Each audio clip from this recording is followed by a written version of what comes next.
নমস্কার। রাষ্ট্রীয় নাট্য বিদ্যালয় আয়োজিত জন ভারত রঙ্গ মহোৎসবে আপনাদেরকে স্বাগতম। আজ 21শে ফেব্রুয়ারি, এখন সময় বিকেল 4টে।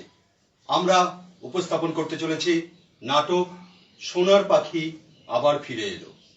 রচনা ললাট প্রকাশ, ভাবানুবাদ মলয় ঘোষ। উপস্থাপনা প্রযোজনা করেছেন বরানগর এবং নির্দেশনায় সমিত দাস। শুরু হচ্ছে নাটক সোনার পাখি আবার ফিরে এলো। নমস্কার। বন্দে মাতরম, বন্দে মাতরম, বন্দে মাতরম, বন্দে মাতরম, বন্দে মাতরম, বন্দে মাতরম, বন্দে মাতরম, বন্দে মাতরম।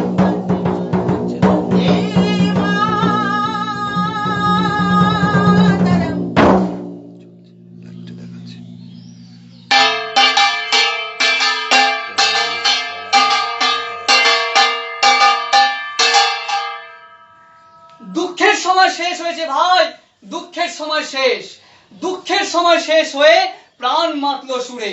যত ভাঙা সম্পর্ক যাবে আজ জুড়ে। ঋষি দেশের স্বপ্ন আজি ফিরে পাবে প্রাণ। এই পৃথিবী বুকে তুলেছে বেদ ও পুরাণ। ভরত মুনি সৃষ্টি করেছে, হ্যাঁ ভরত মুনি সৃষ্টি করেছে এই নাট্যশাস্ত্র। বসুধৈব কুটুম্বকম, এই আমাদের অস্ত্র। कदम कदम बराए जा, खुशी के गीत गाए जाए, जिंदगी है मोम गीत मोम की लुटाए जा, कदम बराए जा। আঙ্গিক বাচিক আহার্য আর সাত্ত্বিক অভিনয়। আঙ্গিক বাচিক আহার্য আর সাত্ত্বিক অভিনয়, এই হলো আসল। তবে জেনেছো নিশ্চয়, জ্ঞান চক্ষু ভাব চক্ষু খুলে দাও সর্বজন। জ্ঞান চক্ষু ভাব চক্ষু খুলে দাও সর্বজন। নাট্যরসে ভরুক সবার প্রাণ মন ধন। মনের মাঝে নাও জুড়ে এবার এই সব আবার। মনের মাঝে নাও জুড়ে এবার এই সব আবার। ওই দেখো সোনার পাখি ফিরে এলো আবার। ওই দেখো সোনার পাখি ফিরে এলো আবার। ওই দেখো সোনার পাখি ফিরে এলো আবার। আপনি কে? আমি এক স্বপ্নওয়ালা, এক ফেরিওয়ালা, এক পাখিওয়ালা। মানে আমি এক ফেরিওয়ালা ভাই, আমি এক ফেরিওয়ালা ভাই, আমি এক ফেরিওয়ালা ভাই, আমি এক ফেরিওয়ালা ভাই। জানো, আমার কাছে এক সোনার পাখি আছে, স্বপ্নের সোনার পাখি। জানো এই পাখি সকলকে জাদু দেখাতে পারে। হ্যাঁ, নাটকের জাদু। জাদু, নাটকের জাদু, ব্যাপারটা কিরকম? বুঝলে না তো? বুঝলে না? শোনো তবে। ভরত মুনি লিখলেন এই আমাদের নাটক। আমাদের নাটক এমন এক জাদু যা আমাদের কল্পনা শক্তিকে বাড়িয়ে দিতে পারে। এই কল্পনার ভেতর দিয়েই আমরা অনেক কিছু জানতে পারি, অনেক কিছু শিখতে পারি, বুঝতে পারি, দেখতে পারি। আচ্ছা আচ্ছা, তোমরা কেউ বলতে পারবে, তোমরা কেউ বলতে পারবে এই নাটক কোথায় শুরু হয়েছিল? আমি জানি। আমি শুনেছি ওই বিদেশ থেকে নাকি নাটক এসেছে। বিদেশ নয়, জার্মান থেকে এসেছিল। না না না, তোমরা সবাই ভুল জানো, ভুল জানো। শোনো তবে, ভারত থেকেই শুরু হয়েছিল এই নাটকের যাত্রা। আজ থেকে 2500 বছর আগে অন্য দেশের লোক যখন গুহায় থাকতো, তখন থেকেই এই নাট্য চর্চা শুরু হয়েছে। শুধু তাই নয়, এই নাটক থেকে একটা বড় শাস্ত্র তৈরি হয়েছে যা পৃথিবীর কোথাও ছিল না। তাই নাকি? এটা তো আমরা জানতাম না।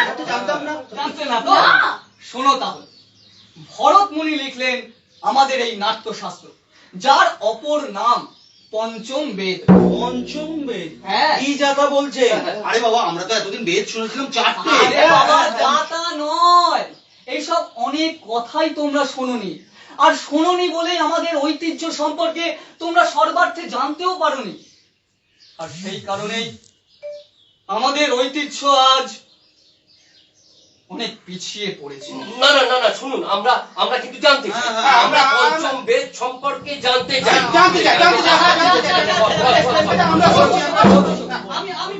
আমি তোমাদের বলছি। ঋকে মন্ত্র, সামে গান, যজুতে যাগযজ্ঞ আর অথর্বতে চিকিৎসা।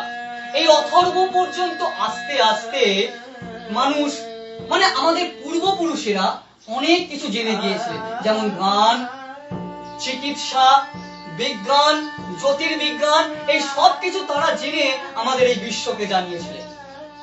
এমনকি প্রথম শূন্যের কথাও তারা জেনে জানিয়েছিলেন আমাদের এই বিশ্বকে।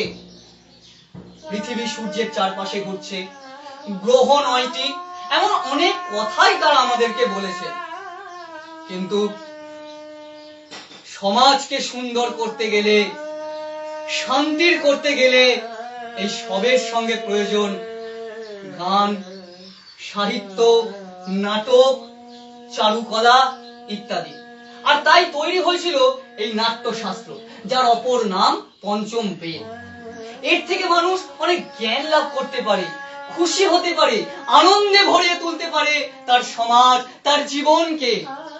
ও, তার মানে পঞ্চম বেদ রচনা করেছিল ভরতমুনি, তাই তো? কিন্তু আচ্ছা, এই নাটক ছাড়া কি আর অন্য কোনো বিষয় নেই যা নিয়ে আমরা আনন্দ করতে পারি? ভরতমুনি হলেন আমাদের পণ্ডিতদের মধ্যে একজন মহান ঋষি।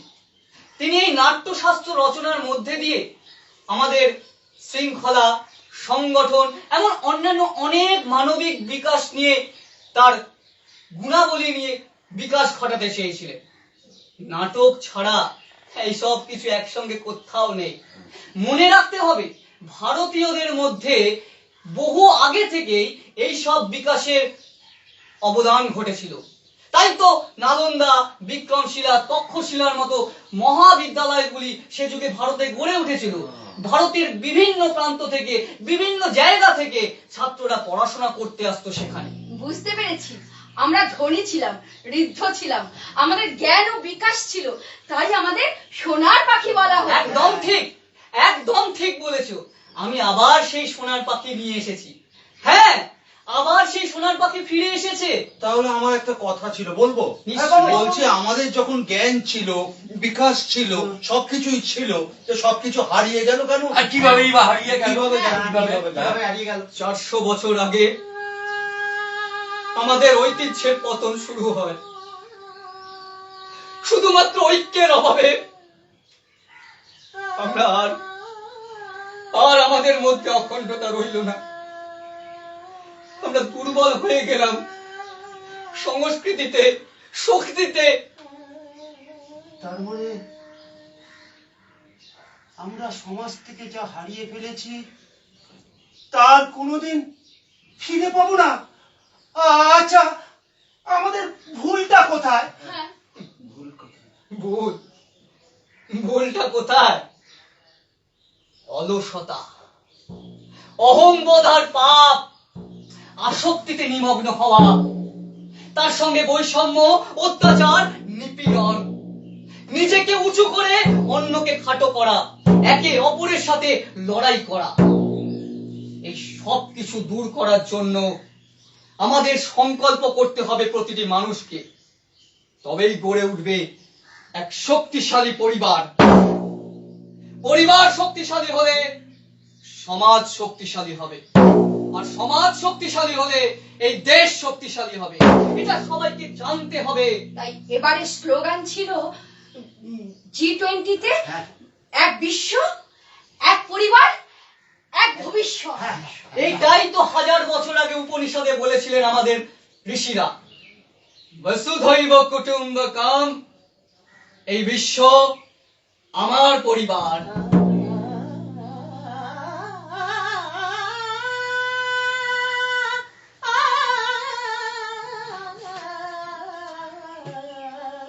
এক বিশ্ব,